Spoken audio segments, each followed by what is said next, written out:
And we are on filmsgonewild.com. My name is John Wildman, and we are going to talk about Brittany App's film, which we were just laughing about this. But if you don't know, Brittany routinely would be taking pictures of other filmmakers on a red carpet at the San Luis Obispo Film Festival and working hand in hand with me to do that type of thing. But no, now it's all about Brittany, because Where There Once Was Water, her film, and this is your feature film debut, correct? Yeah, this is my first film ever, John. Holy shit, this is awesome. Okay, all right. Let's start it off this way. People watching the interview likely have not seen the film as yet, so introduce our audience to Where There Once Was Water.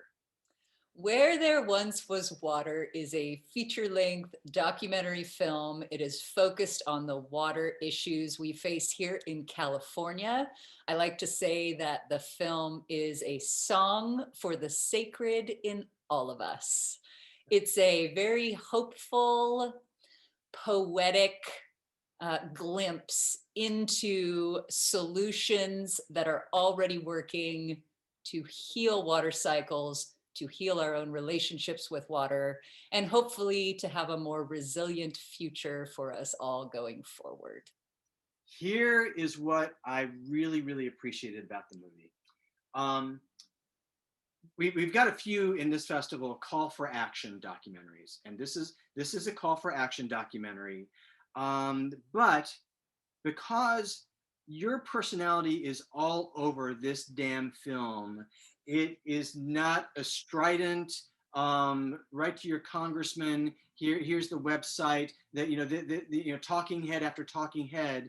You really kind of take us on a little trip, like sitting next to you in a pickup truck and you driving us around kind of thing. It has that flavor about it, and I love that.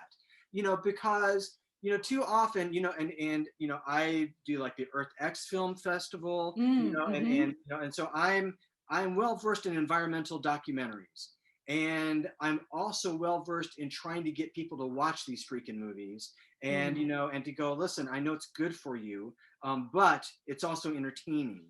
And this, you've really done a lovely job of kind of catching, and I'm using my words purposely, catching the ebb and flow of this issue. And as you say, what people are already doing, in the Southwest and elsewhere, to address the problems, but also to pointedly go, a lot more shit's got to be done. So here's my question, after all me talking, here's my question is, your approach to it.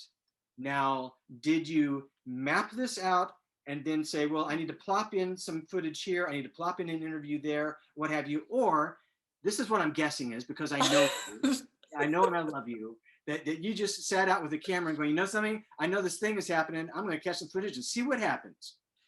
You do know me pretty well, don't you, John?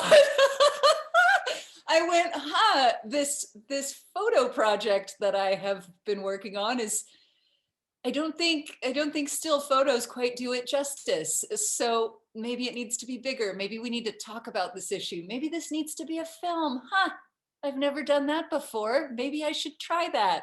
And so I did quite literally, learn by doing. I learned as I went and used the gear I already had on hand as a professional photographer, but obviously used it in a different way and had to learn some new skills along the way. But yeah, again, choosing words carefully, I cast the net far too wide. And I had to reel it in a few times, John, because I was like, I could talk to this person and I could talk to that person and I could learn about this and that and this and that. And then as I went, I realized that there really could probably be 500 different films about water. It is such a massive and layered, one might say deep issue. We'll just keep going with the puns. But it is, and it's a topic that's just really dear to my heart. And so I kept coming back to, what is the piece of this story that I am really wanting to tell? Of all the 500 stories or more that could be told about water, what is it that is burning inside of me that this needs to come out? And it all comes back to water access and how the lack of water access affects especially women and girls globally. And so I start the film with that because here in the US, we figure we don't have a water access problem, but we actually have a pretty significant water access problem, and it affects indigenous communities 19 times more than white communities. And so that's where we start the film, specifically on Navajo Nation. But I didn't plan that because I just bounced everywhere. But then we lead into all of these solutions, like, how can we be a part of the solution? And I did. You just get in my pickup truck and you drive around the state with me, and we meet all kinds of great people who are doing great things. Well, here's my follow-up to continue the flow. Yes, nice. But here's my next thing is that you go, all right, so you are on your own little trip, literally, to make this film, and and then you realize either midway through or after you have hours upon hours of footage that's full of terabytes, on your hard drives and stuff that you've got to sort through and manage down.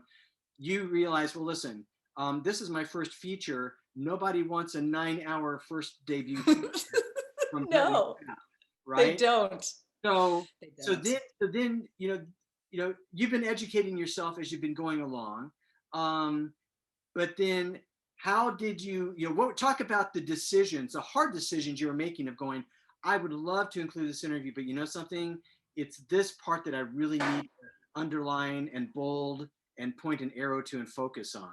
Talk about that process. Yeah, well, I was very fortunate to work with an experienced and talented editor, Garrett Russell, who's also a really good friend of mine. And I went, here you go.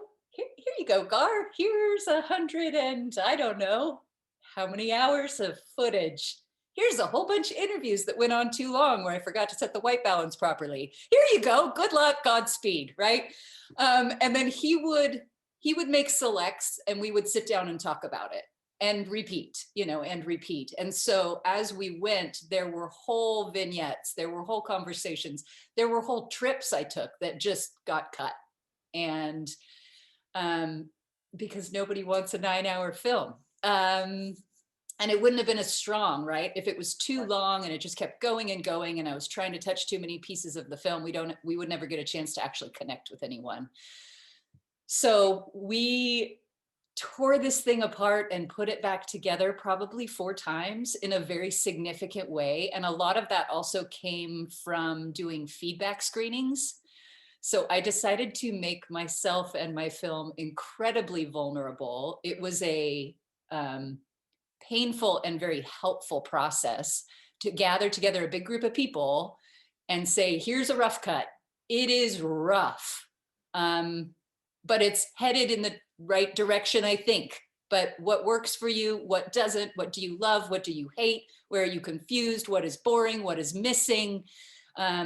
And I would give everyone forms to fill out with very, directed questions. And then I would sit with all of that feedback and sometimes cry and sometimes feel warm fuzzies and then tear it apart and put it back together and rewrite the script and, and then kind of go hunting for what was missing, because some of the interviews that really make this film what it is came at the very end, where I thought, I was done, but then I went, no, I'm not done. This story is not complete without this piece and that piece. So let's cut these ones to make room for these ones. And that was a long answer to your short question, but that was the process of doing this, as a documentary and as absolutely a first-time filmmaker who's it's a long answer, but it is an essential answer because, you and I are not the only ones that do this shit. Right. And so that's one of the things that I always want to get into. So somebody else watching is going, okay, so I'm not insane. Okay. Right. This is the thing that happens.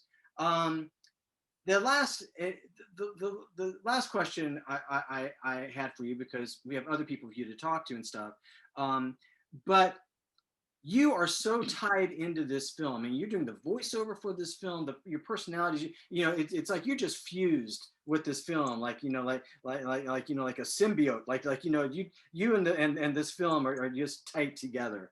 And when that happens, and you're like on a tour like this, or even afterwards, oftentimes you become a spokesperson for this cause, and and because you know your shit now, this Mm. thing.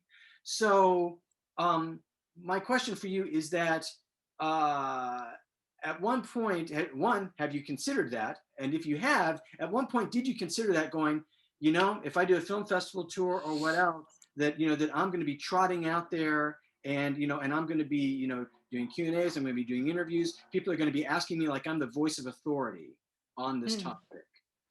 You know, I love this question, John. So thank you.